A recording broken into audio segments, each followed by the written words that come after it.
مجتبی محمد مصطفیٰ ارواحنا فدا صلی اللہ تعالی علیہ وآلہ وصحبہ وبارک وسلم کی بارگاہ بے کس پناہ میں جس طریقے سے پڑھاؤں سب مل کر میرے ساتھ پڑھیں الصلاۃ والسلام علیک یا رسول اللہ،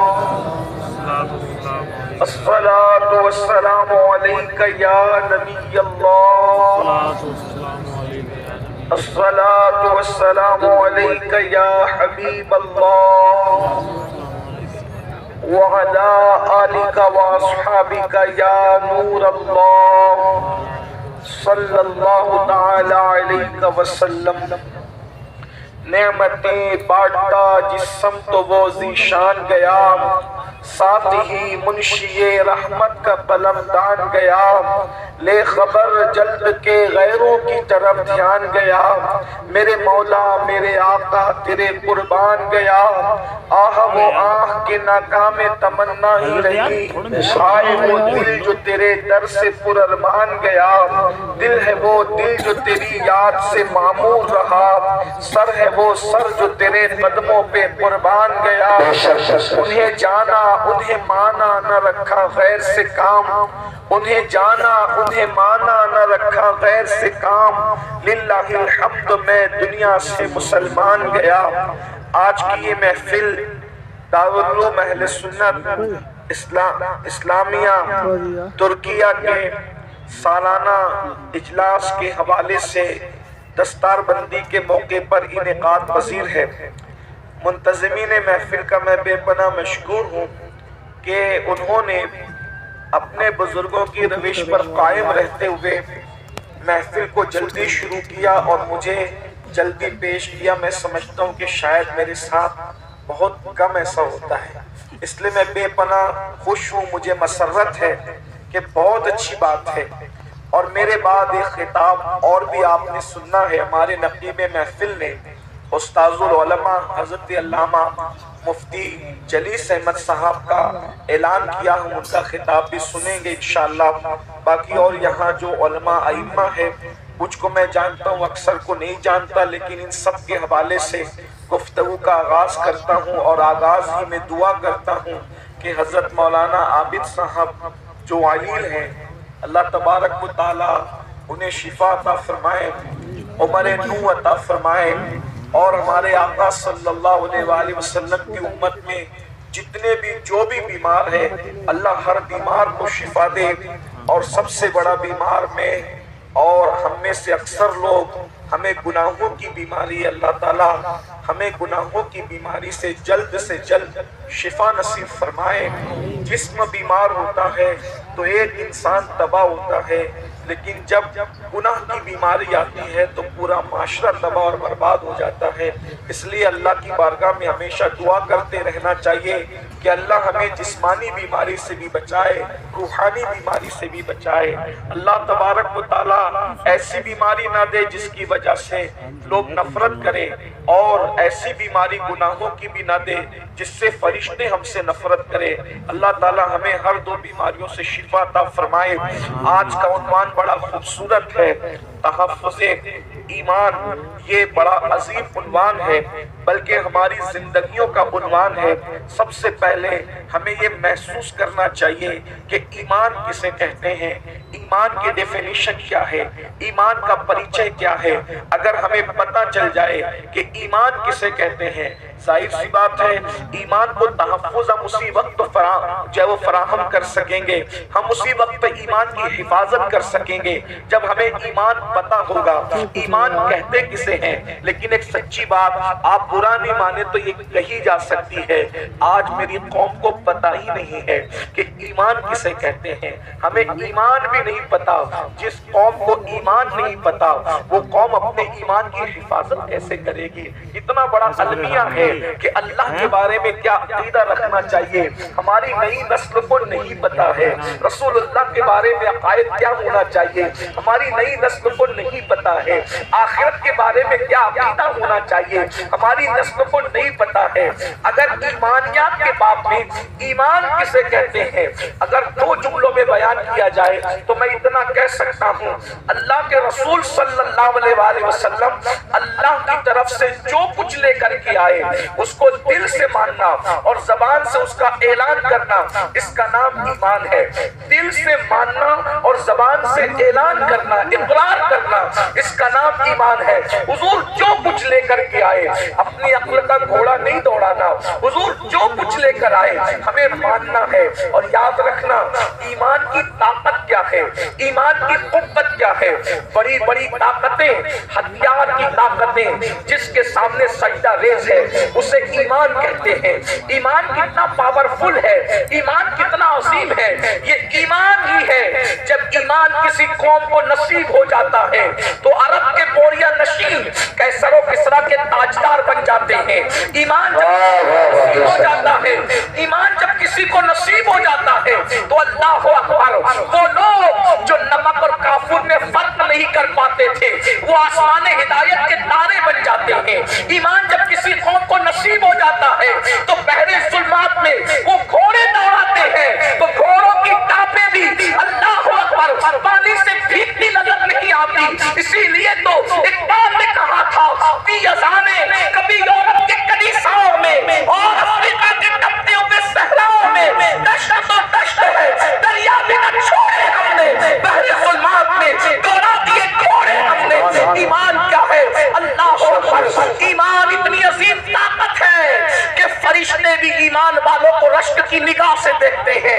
ایمان اتنی عظیم قوت ہے کہ اللہ اکبر، ایمان گانے عشق محمد کو دیکھ کر گھبرا گئی ہے گردشیں دورہ، کبھی کبھی گردن میں ہاتھ ڈالے ہیں ماحول نجوم نے گزرا ان حدوں سے مسلمان، کبھی کبھی ایمان کامل نصیب ہو جاتا ہے تو فرشتے باز نیچے رہ جاتے ہیں، مومن کامل کا مرتبہ اس سے بلند ہو جاتا ہے۔ اللہ اکبر، ارے یہ ایمان ہی ہے۔ جب مومن اپنی قبر میں جاتا ہے تو نکیرین اس کی تعظیم کرتے نظر آتے ہیں۔ ایمان والے کی تعظیم صرف زمین کے اوپر نہیں ہوتی بلکہ زمین کے اندر بھی ہوتی ہے۔ نکیرین جس کی تعظیم کرے اس کو مومن کامل کہتے ہیں، میرے امام کہتے ہیں۔ نکیرین کرتے ہیں تعظیم میری، نکیرین کرتے ہیں تعظیم میری، فدا ہو کے تجھ پہ یہ عزت ملی ہے۔ یاد رکھنا ایمان وہ قوت ہے، ایمان والوں سے کبھی کوئی جیت نہیں سکا، ایمان والے کبھی ہارے نہیں۔ قرآن کہتا ہے وَأَنْتُمُ الْعَالَوْنَ إِن كُنْتُم مُؤْمِنِينَ، تمہیں سر بلند ہو، تمہیں کامیاب ہو اگر تم مومن ہو۔ ایمان کو سمجھا کیا ہے، ایمان کی شان کیا ہے، اسی لیے وہ ہم سے آئے تھے۔ لیکن 313 ایمان والوں نے کیا کیا پتہ ہے؟ 313 ایمان والوں نے ان 1000 لوگوں کو دھول چٹا دیا۔ اور آپ کو کیا پتہ ایمان کی طاقت کیا ہے؟ جس وقت اللہ نے حضرت انسان کو بنایا تو اس وقت حضرات فرشتوں نے کہا کہ یہ زمین پہ جا کے خون ریزی کریں گے۔ پتا چلا خون بہانا فرشتوں کو پسند نہیں، ان کی عادت کیا ہے؟ صرف تسبیح اور تحلیل کرنا، صرف تسبیح کرنا، تحلیل کرنا، ان کو مارنا پیٹنا پسند نہیں ہے۔ لیکن مومن کی شان کیا ہے؟ جب مومن بدر میں آتا ہے تو فرشتوں کو حکم ہوتا ہے کہ مقام تسبیح اور مصلی چھوڑو، اور جس جنگ سے تمہیں نفرت تھی مومنوں کی اتباع میں جا کر تم بھی جنگ کرنا شروع کرو۔ سبحان اللہ۔ مومن کی شان، ملائکہ آتے ہیں، 5000 ملائکہ بدر میں نازل ہوتے ہیں، قطار در قطار، اور صرف ملائکہ نہیں آتے بلکہ سارے فرشتوں کا جو سردار ہے وہ بھی رسول اللہ کا سپاہی بن کر کے زمین پر آتا ہے۔ مومن کو آپ نے سمجھا کیا ہے؟ مومن کی شان کیا ہے؟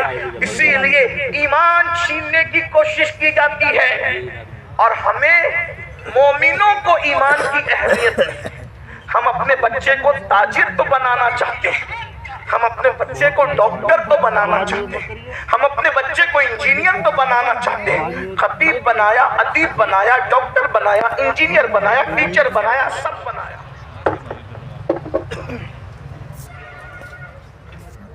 درود شریف پڑھنے اللہم صلی وسلم وزد وبارک علی سیدنا مولانا محمد وآلہ وصحبہ، صلاۃ و سلام علیک یا رسول اللہ صلی اللہ تعالی علیہ وسلم. اللہ تعالیٰ حضرت مفتی اسماعیل صاحب کو شفا دے، صحت دے، تندرستی عطا فرمائے. اس حالت میں بھی وہ تشریف لائے ہیں. یہ ہمارے بزرگوں کا خلوص ہے، اخلاص ہے. درود شریف ایک بار پڑھیں، میں گفتگو آگے بڑھاتا ہوں. رب صلی وسلم دائما ابدا علی حبیبک خیر الخلق کلہم صلاۃ و سلام علیک یا جد الحسن والحسین وعلی آلک واصحابک یا جد الغوث الثقلین. تو ڈاکٹر بنا رہے، ٹیچر بنا رہے، سب بنا رہے. انکار نہیں. بنائیے. دنیا میں ڈاکٹر بننے کا شوق ابھی پیدا ہوا. مسلمان اس وقت سائنسی علوم کا انکشاف کر رہے تھے جب لوگ سائنس سے ناواقف تھے. اس کا ثبوت اگر دیکھنا ہے تو آپ قرآن کی ان آیات کو پڑھ کر کے دیکھیں جو سائنسی علوم کا انکشاف کرتی نظر آتی. اسی لیے آج جتنے سائنسداں ہیں کوئی یہ نہیں کہتا کہ ہم سرچ کر رہے ہیں. پڑھے لکھے لوگوں کی توجہ چاہتا ہوں. آج کوئی سائنسداں یہ نہیں کہتا کہ ہم سرچ کر رہے ہیں. ہر سائنسداں کیا کہتا ہے؟ ہم ریسرچ کر رہے ہیں. تو ریسرچ کا مطلب کیا ہے؟ پہلے جو سرچ ہو چکا ریسرچ اسی کا تو ہوتا ہے. اس کا مطلب سائنس آج بھی یہ ماننے کو تیار ہے کہ پہلے کسی نے سرچ کیا تھا اسی کی ریسرچ ہم کر رہے ہیں. توجہ فرمائیں. تو یہ سرچ کس نے کیا؟ یہ سرچ کس نے کیا؟ آپ قرآن اٹھا کر دیکھیں تو پتا چلے گا ماں کے پیٹ میں بچہ کب کس وقت کس شکل کا ہوتا ہے. ہر مذہب خاموش ہے. اگر کوئی جواب دے رہا ہے وہ اسلام ہے اور صرف اسلام ہے. سبحان اللہ سے آپ دیکھیں نا یہ جو سرچ پیش آج لوگ ریسرچ کر رہے ہیں. سرچ تو ہم نے کیا ہے، تلاش تو ہم نے کیا ہے. اللہ اکبر. اسی طریقے سے فرعون کی ممی کے بارے میں اس کی لاش جو میوزیم میں پڑی ہوئی ہے اس کے بارے میں جب پی ایم کیا گیا تو ڈاکٹر اور سائنسداں اس نتیجے پہ پہنچے کہ یہ سمندر میں ڈوب کر کے مرا ہے. یہ رپورٹ تھی اس کے پی ایم کی. لیکن سوچا کہ آخر یہ ڈوب کے مرا، سمندر میں ڈوبنے والا باہر کیسے نکل سکتا ہے؟ سارے مذاہب کی کتاب خاموش تھی. اسلام نے کہا، قرآن نے کہا کہ ہم نے تیری لاش کو اس لیے بچایا تاکہ ہم تجھے لوگوں کے لیے عبرت بنا دیں. دیکھو قرآن بولتا نظر آیا. میرے بھائیوں ایمان کی، اسلام کی عظمت کو سمجھو. ہمیں وحدہ لا شریک خدائے حق معبود برحق کا پتہ مصطفیٰ جان رحمت نے بتایا. ورنہ کہیں تو حضرت عیسیٰ کی عبادت ہو رہی ہے، کہیں تو حضرت مریم کی عبادت ہو رہی ہے، کہیں تو حضرت عزیر کی عبادت ہو رہی ہے، کہیں تو چاند کی عبادت ہو رہی ہے، کہیں تو سورج کی عبادت ہو رہی ہے، کہیں تو گوبر اور مٹی کی عبادت ہو رہی ہے، کہیں تو درخت اور دریا کی عبادت ہو رہی ہے. ارے تم کتنے خوش نصیب ہو کہ تمہیں وہ خدا ملا ہے. وہ اور لوگ ہیں دنیا کے اندر جو خدا کو بنا کر پوجتے ہیں. لوگوں کا خدا وہ ہے جو لوگ بناتے ہیں. مسلمانوں کا خدا وہ ہے جس نے کل کر کائنات کو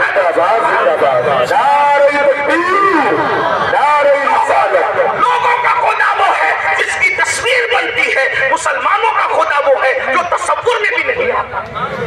اوروں کا خدا تصویر میں آتا ہے، ہمارا خدا تصور میں بھی نہیں آتا. ہمارا خدا اتنا بلند ہے، ارے جو تصور میں نہیں آتا وہ ہمارا خدا ہے. اللہ اکبر. اور پھر لوگ عظمت کا اندازہ کیا لگائیں جب محمد الرسول اللہ اس کے بنائے ہوئے بندے کی عظمت کی حقیقت کو لوگ نہ جان سکے.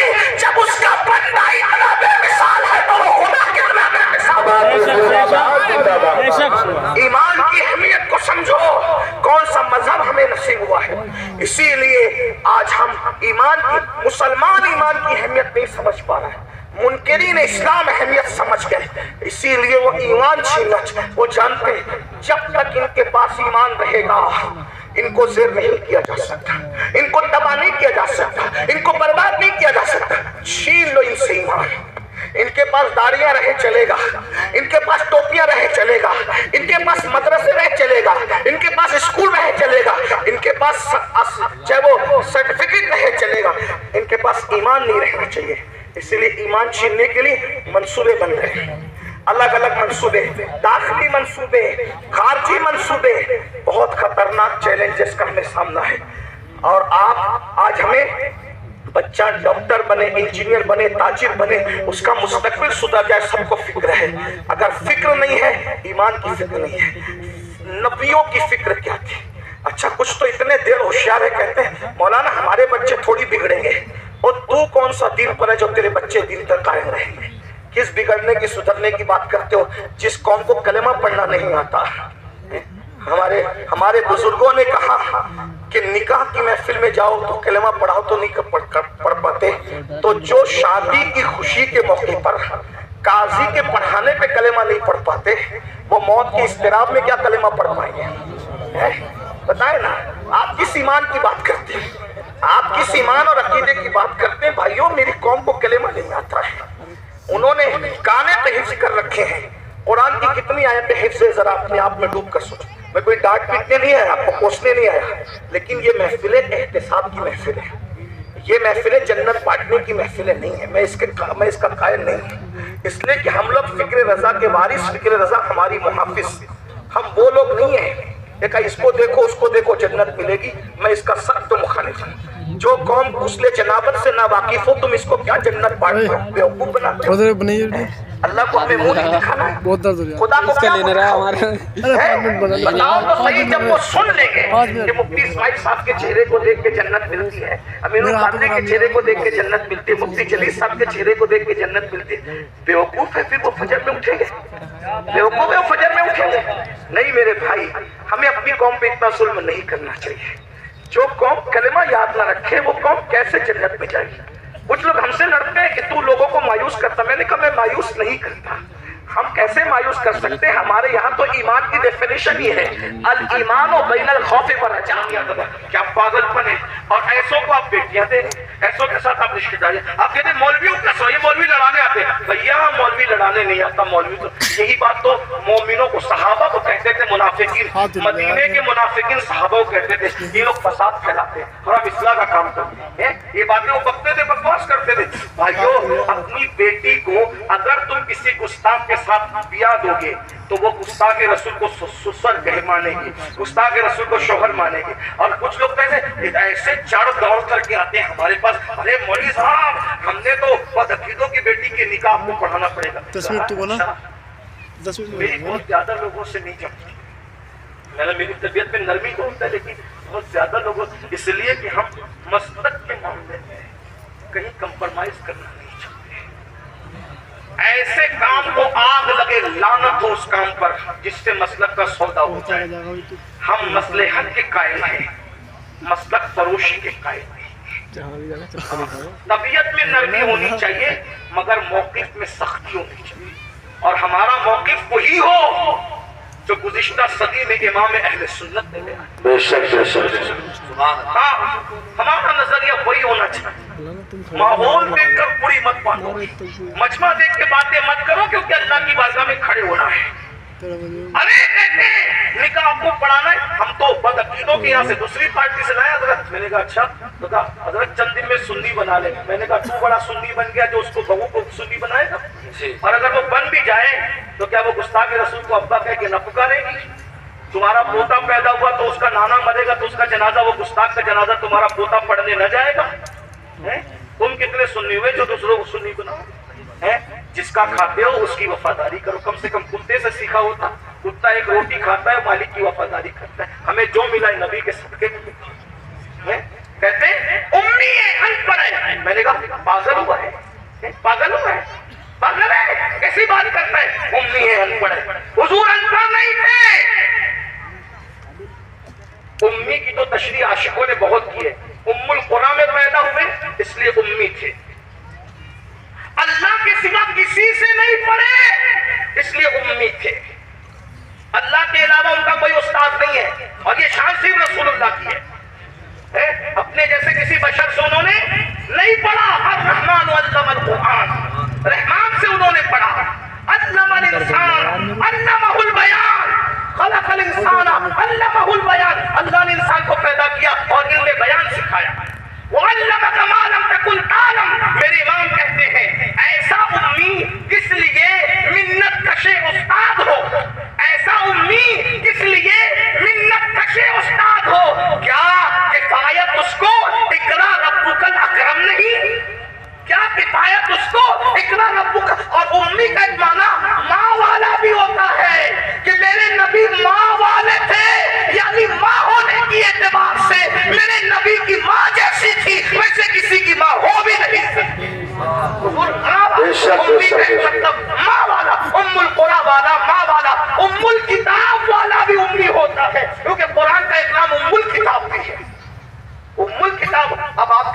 ان پڑھ. میں نے آخری بات کر دوں, چٹیا اس طرح کر دوں ورنہ ختم کر رہا. لوگ کیا کہہ رہے ہیں, کیا کہہ رہے ہیں؟ یہ لوگ آپ کی بستیوں میں رہتے ہیں, کون امی تھے؟ میں نے کہا بھائی امی تھے, اللہ کے شاگرد تھے, اللہ سے پڑھا تھا, لیکن حضور کا یہ فرمان نہیں سنا. آقا فرماتے ہیں انا مدینۃ العلم. آقا نے کیا فرمایا؟ انا مدینۃ العلم. ان پڑھ کہنے ہو نبی کو نبی کرے, میں علم کا شہر ہوں, وعلی بابها, اور علی اس کا دروازہ ہے. نبی نے کیا کہا؟ میں علم کا, بولو میں علم کا, میں علم کا. شہر کس کو کہتے ہیں؟ آپ کے گاؤں کا نام کیا ہے؟ ہریانہ. یہ کیا ہے؟ بولو بھائی گاؤں. جو سمجھ میں آ رہا ہے بول دو, اصلاح ہو جائے گی. یہ کیا ہے؟ شو روم جانا ہوتا ہے تو کہاں جاتے ہو؟ مراد آباد. اور مراد آباد میں نہیں ملتا تو کہاں جاتے ہو؟ دلی. اور دلی میں سب مل جاتے ہیں. کیوں؟ شہر کی تعریف بہار شریعت میں جہاں جمعہ کے قیام کے لیے بحث آئی ہے, فتاوی رضویہ میں بھی, بہار شریعت میں بھی, ایک شہر کا ہونا بھی بیان کیا, شہر کا ہونا بھی بیان کیا گیا کہ شہر کا ہونا, شہر اور شہر کی تعریف کیا بیان, 5 منٹ ہو گئے. شہر کی تعریف میں ایک بات یہ بیان کی کہ جس میں